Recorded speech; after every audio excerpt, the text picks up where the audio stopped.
Pile poil, pile poil, pile poil. Bonjour le monde entier, bonjour l'univers, bonjour l'Afrique, bonjour le Gabon, bonjour les Noirs, ma peau, mes ancêtres. Je suis Tel Mon Julieta. Aujourd'hui, je viens vous continuer à vous parler de l'enseignement que nous avons débuté. Celle contient de notre éminent leader Laurent Gbagbo, le président du PPA, donc du Parti des peuples africains. Avant de rentrer dans le vif du sujet, j'aimerais d'abord exprimer ici mon soutien et celui de nos ancêtres, indéfectible à mon très cher grand frère Franklin Nyamsi, qui a été au tribunal à Paris le 15 mai dernier, suite à la plainte qui lui a été adressée par l'ancien ambassadeur de France au Niger, M. Ité. Donc, je lui réitère ici mon soutien indéfectible et celui aussi de nos ancêtres, les Africains. Parce que, grand frère, nous sommes avec toi. Tu es un combattant, nous sommes avec toi. Donc, le Gabon et moi, à travers moi, te soutient. Allez, bon, nous on revient dans notre travail. Donc, nous avons dans nos cours, donc dans nos enseignements, fini l'introduction. Cette introduction comportait 3 parties. On l'a séparé, on l'a scindé en 3 parties. Donc, cours numéro 1, cours numéro 2 et cours numéro 3. Donc, aujourd'hui, nous allons faire le petit résumé et faire une dernière lecture. C'est très important, vous les Africains là, surtout les Gabonais là. Ne restez pas en marge. C'est pour vous qu'on fait ça. Donc, nous avons scindé l'introduction en 3. Nous avons dit à l'introduction que l'étude des systèmes politiques, en fait, avait traversé historiquement 3 grandes philosophies. On les avait d'abord étudiées en se plaçant au point de vue des institutions et en analysant leur mode de fonctionnement. On disait que cette approche des phénomènes politiques relevait d'une part d'une perspective juridique et normative qui accordait une priorité aux superstructures et d'autre part d'une approche mécaniste qui envisageait le système social ou qui considérait le système social comme un système mécanique dont les lois sont données avec le schéma de montage.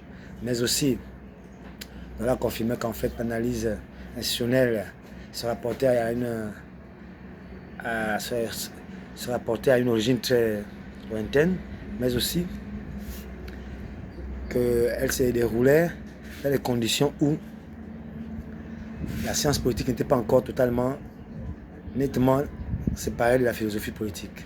Après, on a expliqué que il fallait étudier aussi les faits qui étaient sous-jacents aux institutions, notamment les partis. Parce que c'était eux qui étaient les porteurs effectifs du pouvoir politique dans la société moderne. Voilà.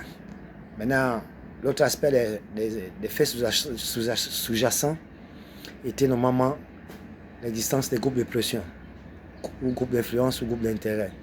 C'est ce que nous étudions en ce moment. Parce qu'il faut tout est groupe, même un pays c'est un groupe, je vous ai rappelé. Donc il faut qu'on s'organise en groupe pour qu'on ait une force qui va influencer sur les instances dirigeantes. Donc je vais vous relire cela, c'est très important. Il faut que nous, on aille étape par étape, on n'est pas pressé. On va étape par étape. Je vous ai filmé les vidéos que j'ai envoyées. J'ai fait les photos de ce que j'ai envoyé. Vous allez fournir des efforts pour les répertorier dans vos cahiers. Parce que moi, je suis de la vieille école. C'est le bic qui est dans vos cahiers. Maintenant, la technologie viendra. Donc, on va relire ici l'introduction de notre introduction qu'on a scindée en 3 parties, donc de nos 3 premiers cours. On disait tantôt, l'étude scientifique des systèmes politiques a traversé historiquement 3 grandes philosophies. On les a d'abord étudiées en se plaçant au point de vue des institutions et en analysant leur mode de fonctionnement.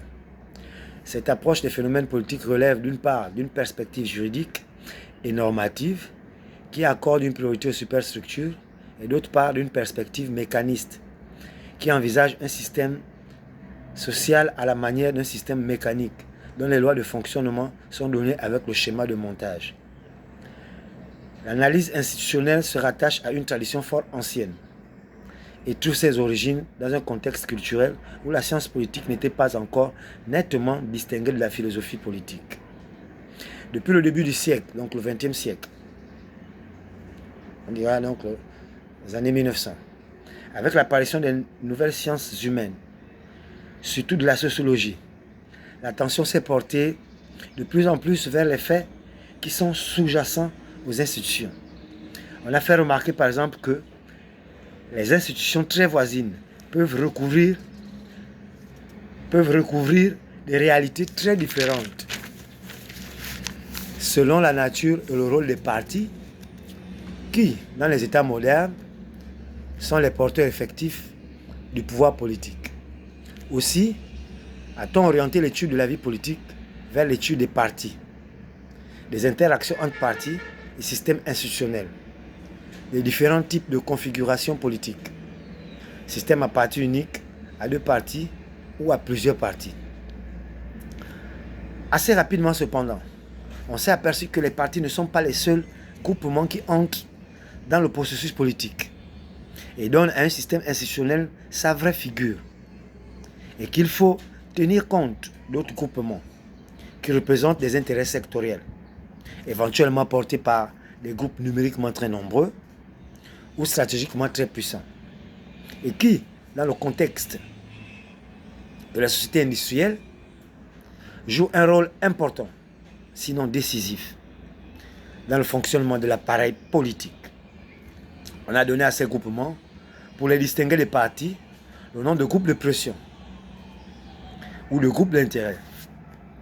On a voulu indiquer ainsi, soit qu'ils agissent sur les porteurs de pouvoir politique, en exerçant une action comparable à la pression exercée par un fluide sur un organe mécanique, soit qu'ils représentent des intérêts et s'efforcent de les faire prévaloir, tant à l'égard de l'État qu'à l'égard des autres groupes. Le terme de pression a été employé pour la première fois dans le vocabulaire scientifique par Peter Odegaard, dans une thèse de doctorat consacrée à la Ligue anti-alcoolique aux États-Unis.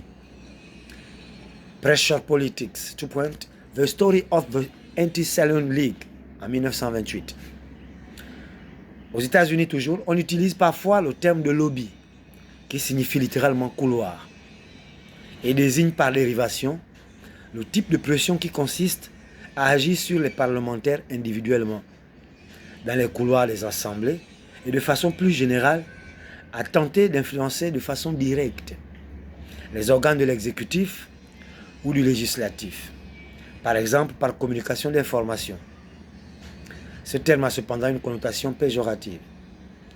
Dans le contexte scientifique, les auteurs de langue anglaise utilisent soit pressure groups, soit de plus en plus interest groups. En français, on a suggéré l'expression groupe d'influence, mais la plupart des auteurs parlent de groupe de pression. En allemand, on utilise les expressions Interessenverband ou Interessengruppen.